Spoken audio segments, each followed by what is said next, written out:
Chapter 11. Who stole the tarts? The King and Queen of Hearts were seated on their throne when they arrived, with a great crowd assembled about them, all sorts of little birds and beasts, as well as the whole pack of cards. The knave was standing before them, in chains, with a soldier on each side to guard him. And near the king was the white rabbit, with a trumpet in one hand and a scroll of parchment in the other. In the very middle of the court was a table with a large dish of tarts upon it. They looked so good that it made Alice quite hungry to look at them. I wish they'd get the trial done, she thought, and hand round the refreshments. But there seemed to be no chance of this, so she began looking at everything about her to pass away the time. Alice had never been in a court of justice before, but she had read about them in books, and she was quite pleased to find that she knew the name of nearly everything there. That's the judge, she said to herself, because of his great wig. The judge, by the way, was the king, and as he wore his crown over the wig, look at the frontispiece if you want to see how he did it, he did not look at all comfortable, and it was certainly not becoming. And that's the jury box, thought Alice, and those 12 creatures, she was obliged to say creatures, you see, because some of them were animals and some were birds. I suppose they are the jurors. She said this last word 2 or 3 times over to herself, being rather proud of it, for she thought, and rightly too, that very few little girls of her age knew the meaning of it at all. However, jurymen would have done just as well. The 12 jurors were all writing very busily on slates. "What are they doing?"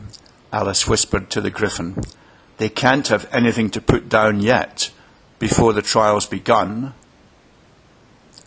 "They're putting down their names," the Griffin whispered in reply, for fear they should forget them before the end of the trial. "Stupid things," Alice began in a loud, indignant voice, but she stopped hastily, for the white rabbit cried out, "Silence in the court!" And the king put on his spectacles and looked anxiously around to make out who was talking. Alice could see, as well as if she were looking over their shoulders, that all the jurors were writing down stupid things on their slate, and she could even make out that one of them didn't know how to spell stupid, and that he had to ask his neighbour to tell him. A nice muddle their slates will be in before the trial's over, thought Alice. One of the jurors had a pencil that squeaked. This, of course, Alice could not stand, and she went round the court and got behind him, and very soon found an opportunity of taking it away. She did it so quickly that the poor little juror, it was Bill the lizard, could not make out at all what had become of it. So after hunting all about for it, he was obliged to write with one finger for the rest of the day, and this was of very little use, as it left no mark on the slate. "Herald, read the accusation," said the king. On this, the white rabbit blew 3 blasts on the trumpet, and then unrolled the parchment scroll, and read as follows. "The Queen of Hearts, she made some tarts, all on a summer day. The Knave of Hearts, he stole those tarts, and took them quite away." "Consider your verdict," the king said to the jury. Not yet," the rabbit hastily interrupted. "There's a great deal to come before that." "Call the first witness," said the king, and the white rabbit blew 3 blasts on the trumpet and called out, "First witness." The first witness was the Hatter. He came in with a teacup in one hand and a piece of bread and butter in the other. "I beg pardon, Your Majesty," he began, "for bringing these in, but I hadn't quite finished my tea when I was sent for." "You ought to have finished," said the king. "When did you begin?" The Hatter looked at the March Hare, who had followed him into the court, arm in arm with the Dormouse. 14th of March, I think it was, he said. 15th, said the March Hare. 16th, added the Dormouse.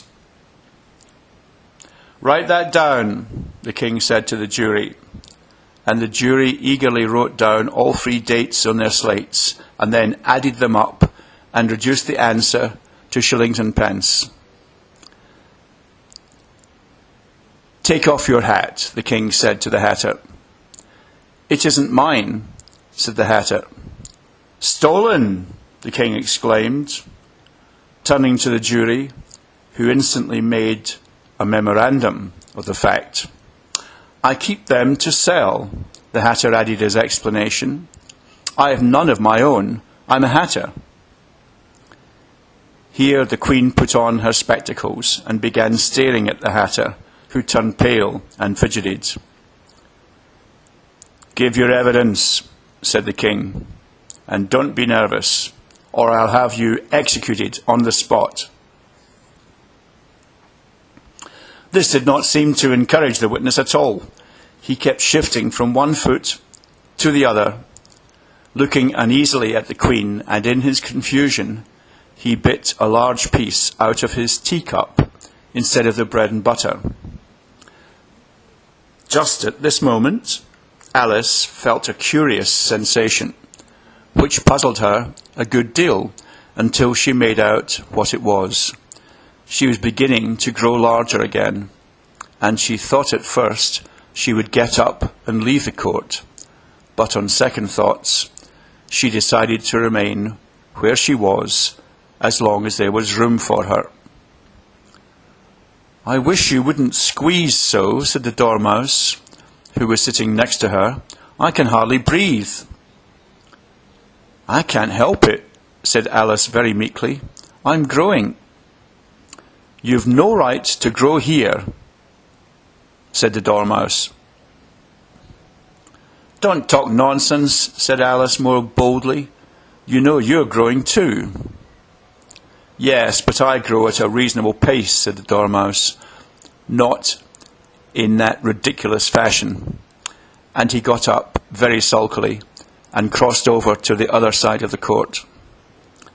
All this time the Queen had never left off staring at the Hatter, and just as the Dormouse crossed the court, she said to one of the officers of the court, "Bring me the list of singers in the last concert," on which the wretched Hatter trembled so that he shook both his shoes off. "Give your evidence," the king repeated angrily, "or I'll have you executed, whether you're nervous or not." "I'm a poor man, Your Majesty," the Hatter began in a trembling voice, "and I hadn't begun my tea, not above a week or so, and what with the bread and butter getting so thin, and the twinkling of the tea—" "The twinkling of the what?" said the king. "It began with the tea," the Hatter replied. "Of course twinkling begins with a T," said the king sharply. "Do you take me for a dunce? Go on." "I'm a poor man," the Hatter went on, "and most things twinkled after that. Only the March Hare said—" "I didn't," the March Hare interrupted in a great hurry. "You did," said the Hatter. "I deny it," said the March Hare. "He denies it," said the king. "Leave out that part." "Well, at any rate, the Dormouse said," the Hatter went on, looking anxiously round to see if he would deny it too. But the Dormouse denied nothing, being fast asleep. "After that," continued the Hatter, "I cut some more bread and butter. But what did the Dormouse say? One of the jury asked. That I can't remember, said the Hatter. You must remember, remarked the king, or I'll have you executed. The miserable Hatter dropped his teacup and bread and butter and went down on one knee. I'm a poor man, your majesty, he began. You're a very poor speaker, said the king. Here one of the guinea pigs cheered and was immediately suppressed by the officers of the court. As that is a rather a hard word, I will just explain to you how it was done. They had a large canvas bag, which tied up at the mouth with strings. Into this, they slipped the guinea pig head first, and then sat upon it. I'm glad I've seen that done, thought Alice. I've so often read in the newspapers, at the end of trials, there was some attempts at applause, which was immediately suppressed by the officers of the court, and I never understood what it meant till now. If that's all you know about it, you may stand down, continued the king. I can't go no lower, said the Hatter. I'm on the floor as it is. Then you may sit down, the king replied. Here the other guinea pig cheered, and he was suppressed. Come, that finished the guinea pigs, thought Alice. Now we shall get on better. I'd rather finish my tea, said the Hatter, with an anxious look at the Queen, who was reading the list of singers. You may go, said the king, and the Hatter hurriedly left the court, without even waiting to put his shoes on. And just take his head off outside, the Queen added to one of the officers. But the Hatter was out of sight before the officer could get to the door. Call the next witness, said the king. The next witness was the Duchess's cook. She carried the pepper box in her hand, and Alice guessed who it was, even before she got into the court, by the way people near the door began sneezing, all at once. Give your evidence, said the king. Shan't, said the cook. The king looked anxiously at the White Rabbit, who said in a low voice, Your Majesty must cross-examine this witness. Well, if I must, the king said with a melancholy air, and, after folding his arms and frowning at the cook till his eyes were nearly out of sight, he said in a deep voice, What are tarts made of? Pepper, mostly, said the cook. Treacle, said a sleepy voice behind her. Collar that dormouse, the Queen shrieked out. Behead that dormouse.